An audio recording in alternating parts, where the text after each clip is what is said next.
Hello, my lovely mom, Bethan. How are you doing there? Here we are doing well. You can see the supplies is still coming on the land. And this is the first supply. And the man will go to bring another one like this one. You can see the truck is very big.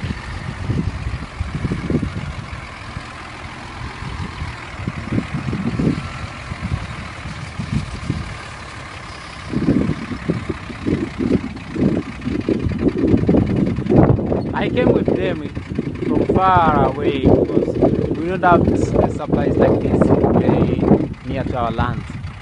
So this is the sand, and you can see now.